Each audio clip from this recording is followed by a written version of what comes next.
Hello, everybody. Welcome back to Monday Morning Coaching Corner. I am highly delighted to have Margaret Dennis with me from Evolve Coaching. And for any videos that you have watched, we have covered quite a few things so far. So good evening or good morning, good afternoon and good night. That was a quick video. No kidding. No kidding. Good morning. It's nice to be here again. Thank you for having me. You're welcome. The days go so fast, it's hardly surprising we get mixed up with where we are. So today we're going to talk about boundaries around self-care, and that's a prime opportunity.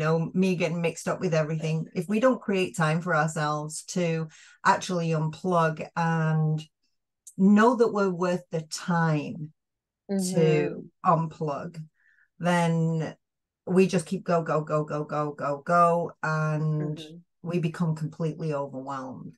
What has been your experience, Margaret, in that?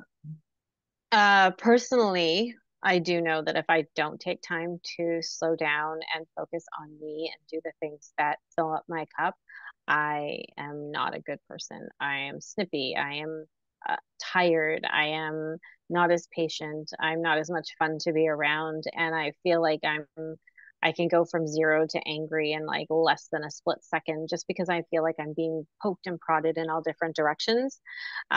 So for me, self-care has become extremely important because I know the benefit on the other side that if I can take half an hour, just or even 10 minutes, that is for me, just for me. It might be go out in the backyard and walk around barefoot in the grass for 10 minutes, whatever it is that just allows me to just be still and ground and just feel, whew, just focus on me for 10 or 15 minutes. That makes a world of difference for me. And I Yeah. know last year on my social media, I did like almost a series throughout most of the year about self-care Sundays. And it was great coming up with all kinds of ideas for people to do. But for me, it is so important. So important. It's a part of every day for me. Yeah. And if people wanted to Mm-hmm. go back and look at that, is it still available for them to go back and see? Oh yeah. Yeah, it's on all of my channels, Instagram, Facebook, and LinkedIn. It is Excellent. on my business page at Evolve Coaching. Oh, that's fantastic Mm-hmm. for anybody that wants to go back and have a look at that. I know for me, self-care was something that wasn't even really in my vocabulary. I kind of took care of everybody else, and I became very, very burned out. And even after I had the accident and recovered from the accident, it took me 10 years to recover from that. You'd have thought I learned my lesson, but apparently no. Apparently Karen's a hard nut to crack. And although I did put some things in place for me, um, I hadn't really embodied Mm-hmm. self-care. Self-care was something I went for a massage every now and again. I went and got a pedicure every now and again, and that was a quote unquote self-care day. And it wasn't until several years ago where I had a health issue that came up that was significant, which was heart related, that I really had to observe what self-care meant for me. Mm-hmm. And very often this is what happens. We get health challenges, symptoms that show up that are a trigger for self-care. And Mm-hmm. if you ignore them, then it becomes very difficult for the body to bounce back and to heal itself. But all the time you've got that inner conversation saying, well, just keep going, you're stronger, you're stronger, you're stronger. You end up Mm-hmm. falling flat on your face. And I know Mm-hmm. that's what happened to me. I ended up falling flat on my face. And I had, like I say, heart issues. I had adrenal issues, and my body was just exhausted. So now I had to put things in place for me Mm-hmm. that were significant for self-care, that as I got better over the years, the let's go, go, go, go Karen came out, and I had to remind myself that it was like that pinch to myself. Nope, done this, which is where we talked about boundaries Mm-hmm. previously. So, but self-care is something that, again, I call them bumper stickers. It's a bit like learn to love yourself. It's a bumper sticker. Self-care is a bumper sticker. But what does Mm-hmm. self-care actually mean? when you have to carve that out for yourself in a very, very busy life, in a very, very busy world, when you have maybe 1, 2, or 3 jobs, 2 or 3 children, a husband, a house, Mm-hmm. 2 dogs to take for a walk, and, the goldfish to feed, Mm-hmm. it becomes very difficult to be able to say, or the vocabulary we use, I don't have the time. Mm-hmm. Well, you don't have the time because you don't make it a priority, right? Right. And I think for so often, especially us women, we are really bad about putting ourselves as a priority. I was similar to you. I always thought self-care was going for a massage or, a pedicure or manicure, spending time at the spa. That Mm-hmm. was for a long time, that's what I decided was self-care until I realized that it's a whole lot more than that, Yeah. right? It's what's good for your soul. It's what's good for you to feel like you. And I know, like you had your health scare, I know for me, when I don't get enough self-care, I start getting migraines. Right. Migraines will come up, the tension, and again the behavior. But I think self-care, it it's very personal for Mm-hmm. people. Like it self-care can is very unique to whatever people enjoy doing for themselves. Some people it may be, I'm taking off for the weekend to go hiking in the mountains without any phone or anything, and I'm completely disconnecting from the entire world for like 48 hours. And other people, like myself, is like, I'm going to take a bubble bath with the door locked. I'm having bubbles and wine and candles and music, and I'm going to sit in the tub for half an hour without anyone talking to me. Yeah. And even though it's completely relaxing, I get out of there feeling so rejuvenated Mm-hmm. because it's just been my time to focus 100% on me. I Yeah. can meditate, I can read a book, I can just lie there and enjoy the quiet. Um, And I think it's really important for people to be able to identify what they enjoy doing, what makes them feel energized. Yeah. Maybe it's just making sure you're getting 7 to 8 hours of sleep a night. I'm at the point now where if I don't, I feel it the next day, Mm-hmm. usually in the form of a headache. Um, and it took me a long time because I remember going through university. We lucky got 4 or 5 hours of sleep every night between the partying and the studying, and you managed to survive on it when you were younger. But I'm finding as I get older, I need Yeah. hours of sleep. But I think you had a really good point when you were saying, how do you fit it in when you've got, 2 jobs, 3 kids, a husband or a wife, or animals and all these things, and you're so busy. I would argue that that is really when you need to find the time, 100%. right? That is when you need to say, I'm locking myself in the bathroom for 15 minutes to read a book, if that's the only place you can go. I Mm-hmm. actually, I had a therapist a number of years ago tell me that after I dropped my daughter off at whatever activity she was doing, I was perfectly within my rights to go to a parking lot, lock my car doors, and have a nap if I needed it. And I was like, what?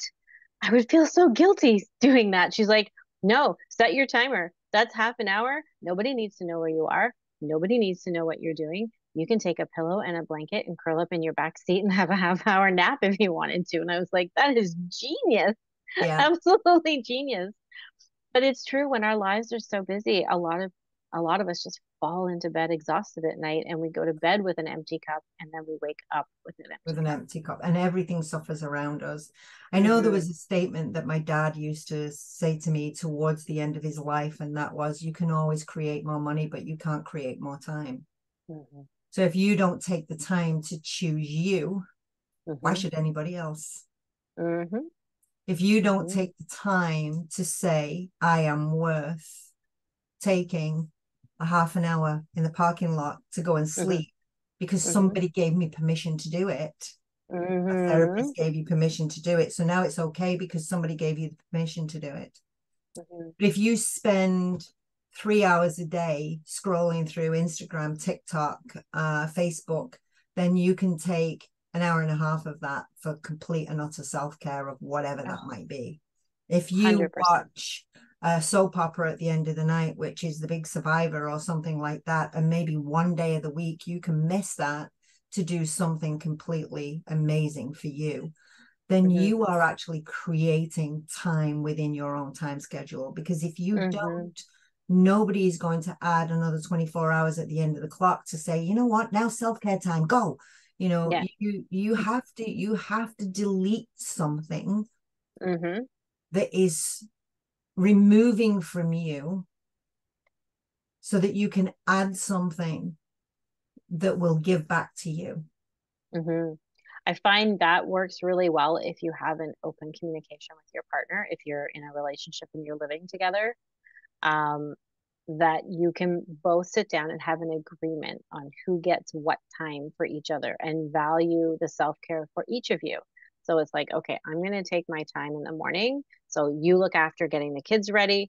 I'm going to actually take an extra long shower and I'm going to go and meditate. And then at night, I'll look after the kids and you go off, go for a walk, do whatever it is that you need for you. And I think as a couple, you can start negotiating that time and even starting to instill it in your children. Like, you need some downtime too. What is it that really makes you feel good, right? And teaching them about self-care at a young age too. I've Mm-hmm. always been very open with my daughter. I know I started a meditation practice about 3 years ago, and I wanted it to be really quiet because I needed to learn how to do this without interruption. And I was like, squirrel, squirrel, squirrel, every little noise I would hear, right? So I decided to start getting up at 5:30 because I'm like, oh, my daughter sleeps till 6:30. It'd be great. I'll have a half hour in the morning, complete silence. I can just put my earphones on. Well, she caught on that I was getting up early. So all of a sudden I have this little girl getting up every morning. And I was like, nope, this is mommy's time. I said, you need to go back to your room and go back to bed. You can read a book, you can play with your toys, but this is my time. Mm-hmm. And this is for mommy to, and I explained to her, I said, it helps me feel grounded. It helps me feel like I can be a better mom for the day. She was Mm-hmm. like, huh. And then a couple of times she came in and interrupted, and I looked at her and I was like, I'm meditating. And she would go back. And then I remember out of the corner of my eye one day, I saw her come in. She's like, oh, yeah, you're meditating. And she went back to her room. And then from then on, it was like she knew that was my time. Yeah. And I think that that was a boundary that I set around that for the importance of the self-care for me. But it was also teaching it to my daughter. So now she'll say things like, I'm going to take some time, Mom. I'm just going to have some quiet time. I'm like, that's great. You go do Yeah. what you need to do for you. Exactly. One But of one of the teaching, great yeah. ways of being able to understand that is to do the quiz for the five love languages. You know, Yes. when you do the quiz for the five love language, we have a non-verbal way of communicating. Mm-hmm. We may want somebody to snuggle with us, and that's quality time, or we may want somebody to wash the car, and that's how we think that they're doing something for us. So certainly go and look for the five love languages and do the quiz and find out what your non-verbal love language is, because it will give you an idea of how to have that conversation with people in your life so you can create a boundary for self-care for you where you can fill up your own cup. Mm-hmm. Because that's how we learn to love ourselves. Mm-hmm. And people talk about, oh, you just need to love yourself. Yep. Self-care in Mm-hmm. those areas where you come away and you feel like your cup is full Mm-hmm. are those Yeah. areas. Now, Yeah. so other than doing the meditation, is there any other tools that maybe you could share with somebody to help them if they're just beginning a journey for self-care? Mm-hmm. For me, it was really, I took some time to recognize where do I feel really amazing? Where do I feel really grounded and calm and peaceful and like I can take on the world? And when I started looking around at my life at the things that I did that really brought me that level of joy and peace, I knew that when I'm up at the cottage, it's getting up before everybody else and having my coffee on the dock while the mist is still on the water and it's super quiet. If I get 15 minutes of that in the morning, oh, it's amazing. So it's finding moments that you already have in your day that you can actually even appreciate more. Going for a walk. I love going for a walk, especially lately since the sun's been out a lot later and it's a longer days. Taking my dog for a walk, just her and I, right? I don't, usually it's my boyfriend and I taking the two dogs together, and that's great. But there are sometimes I'm like, I'm just gonna take Daphne for a walk because I just need that time. It's just mine. I'll tell you, my self-care the other weekend was I went to Costco by myself, and that may seem completely weird, but I was like, I was in a warehouse with, I'm sure, another 1,000 or 2,000 people. And I felt completely by myself because I was like, I didn't have my daughter with me. I didn't have my boyfriend with me. And I could just wander. and it was my time. So it was almost like my self-care was control of my time, right? Yes. And I could wander and I could look, and I didn't feel rushed, and I didn't feel like I had to be done at a certain time. And I came back from that, and I was super jazzed and super pumped.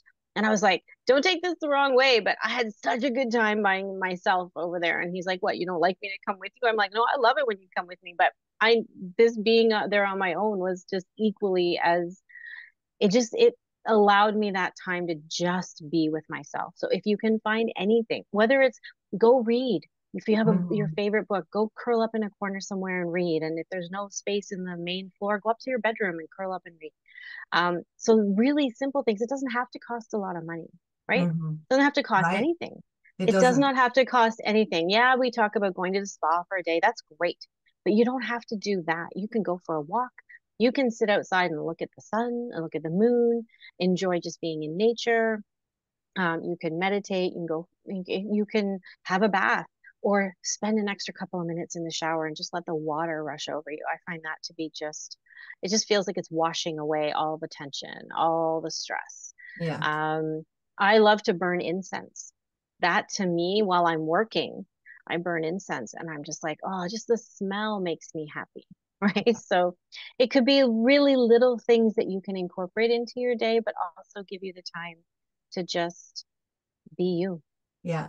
That brings me right into using essential oils now. As you know, I love using essential oil. Mm-hmm. And I find, if you've got a diffuser and you can put a diffuser blend in that makes you smell, that gives you the aroma of being by the ocean, or maybe it's the middle of summer, but you like this, you like winter, so you can put those essential oils in that give you that homey, cozy comfort feeling. Or Mm-hmm. you want to be out in the woods, but you can't get to the woods, you can use essential oils to give you that aroma that immediately affects the brain. It brings the shoulders Mm-hmm. down from being earrings. It allows you Mm-hmm. to take a longer breath. So essential oils for me were really powerful in doing that. And also healthy eating. Mm-hmm. What are you eating? Are you eating too much sugar? And maybe you want to eat less sugar, and choosing different foods that support you in self-care. That's self-care. Drinking more water, that's self-care. So they're all areas where you can take care of yourself. That doesn't mean you're taking away something, but you're actually choosing you. So you're choosing to have healthy food, you're choosing to drink more water, you're choosing to diffuse an oil so that you can have that sense of calm and peace within yourself.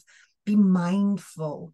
Being mindful is something very, very powerful for self-care. When you're actually chewing your food, chew your food and notice how it tastes in your mouth. Don't shovel it in because you've now got 6 loads of laundry to do and you didn't even enjoy what you ate.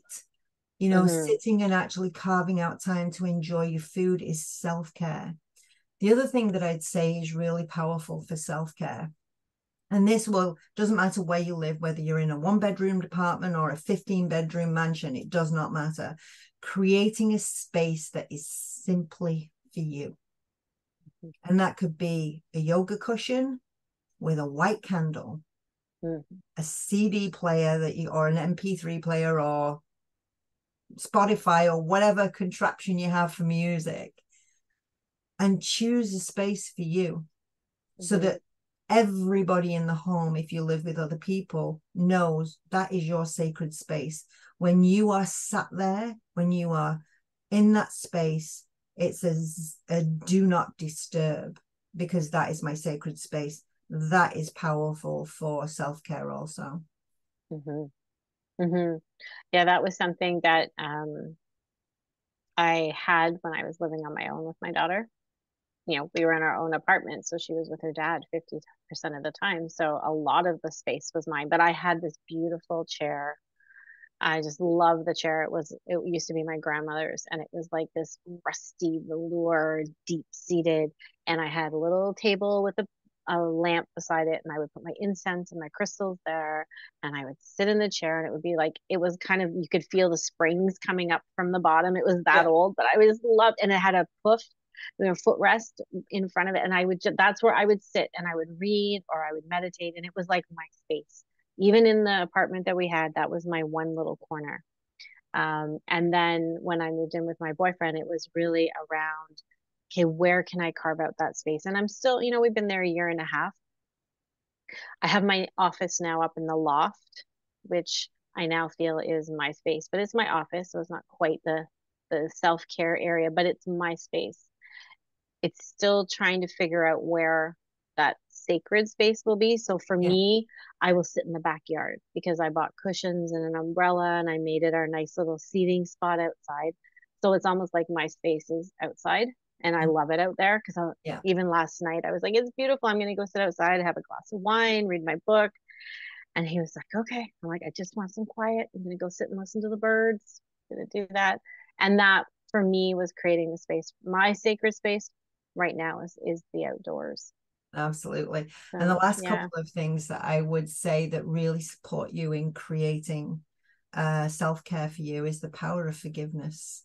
Mm, mm-hmm. The power of 100%. forgiveness. What are you holding on to that keeps you in a state of constant stress and anxiety that perhaps you may be willing to let go of, that will actually create space in your body so that you can experience something different? And the last Mm-hmm. thing for me would be take a trip down memory lane and have a look what hobbies you used to do as a kid Mm-hmm. or a young teenager or a young adult, or even as you get older, that has kind of sort of fallen by the wayside. And now you're using those words, I just don't have time. I'd love to, but I don't have time. Create the time. Because Mm-hmm. when you create that time to reconnect to that hobby, that's self-care. They're Mm-hmm. powerful in creating a light inside of you that will become so powerful and so strong. You ignite yourself back into caring for yourself in a way that the analogy is puts the oxygen mask on you, Mm-hmm. so that you go to bed at night and your cup's full. You're not a bottomless cup anymore trying to fill it up and it's all pouring out of the bottom. You put the Mm-hmm. bottom back on the cup so that when you start to fill yourself up, you fill yourself up. Mm-hmm. And those would be some of the things that I would share for creating self-care. Mm-hmm. One of the other things I would add too is journaling. I Mm-hmm. find journaling is also a really interesting and expressive way of doing self-care. And it doesn't have to be writing. It could be drawing in your journal. I have a really good friend of mine that I'm running the camps with this summer, teen camps. And she is so creative and she's created this journal that's all about play, right? But it's deep thought, but you do it through artistic things, right? It's like you draw a picture or you paint or you craft something, but it's an expression. And I thought, what an interesting way. But again, it's very self-focused, right? You're Mm-hmm. prompted and you work on that. The other thing I wanted to reiterate before we sign off today is the idea that boundaries just by using the word no is also self-care. And I know we covered that the last time, but I think it's really good to remind everyone that just by telling someone, no, I can't do that, is huge self-care. I think I Yeah. have like about 10 posts about that last year because it's so true that people don't equate self-care as saying no, right? And again, that we talked about that before, but self-care doesn't have to be hard. No, it doesn't. But when you have a Mm-mm. crazy busy life where you're juggling 5,000 balls and, like we mentioned, Mm-hmm. supporting everybody else, it feels that way. It does. And it's not until you either take the time to look at and do an overview of your own life to Mm-hmm. say, if I continue to do what I'm doing in 2 years' time, am I still going to be doing what I'm doing, or will I have created something new? Yeah. And the only way you can create something new is to change one thing every Mm-hmm. single day that supports you in moving where you're going. And if that's 100%. 5 minutes in the car listening to, your favorite music so you can breathe, or Mm-hmm. putting essential oils on so you breathe, or going and sitting outside so you can breathe, or a Mm-hmm. bubble bath so you can breathe. Mm-hmm. Breathing is so important. we The we are power we of breath. choose we are the only ones who can choose us. We are the Mm-hmm. we can have other people, that we connect with, but ultimately we are the only ones that teach people how to treat us. So when we don't value our own time for self-care, then it becomes very difficult for other people to go, well, you do it all the time, so why wouldn't you continue doing it? You did it for the last 25 years. What do you mean no? Well, no's no, because I'm starting something new. Exactly. The power of the no. You The gotta love it. power of the no. Yeah. Absolutely. The power of the no. Wow. Well, as always, Margaret, we run out of time because we don't want to create these podcasts too long. But, you know, one of the things that I will say to people before we sign off, and I'll ask you for a closing comment too, is if you are actually looking to figure out what your nonverbal love language is, go and look for the test for love languages and sit with your partner and do it with your kids. You know, they have it whether you're single, whether you're in a relationship, or what age your children are, because it will give you a deeper insight as to what your nonverbal love language is that you didn't even know you had. It's really eye-opening. It is. It really is. It really is. For me, I would just say to everybody, just to remember that you're worth it. You are 100% worth it. And doing self-care is not selfish at all, and you deserve it. Absolutely. Well, thank you again, Margaret. Thank you for everybody for watching these podcasts, these videos. Please, please, please share them, because you never know who needs to hear what Margaret and I have talked about. It supports Margaret and I in getting this information out, because we are both in service of others in helping them to break through limiting belief, to work through grief, to be able to become empowered women or men.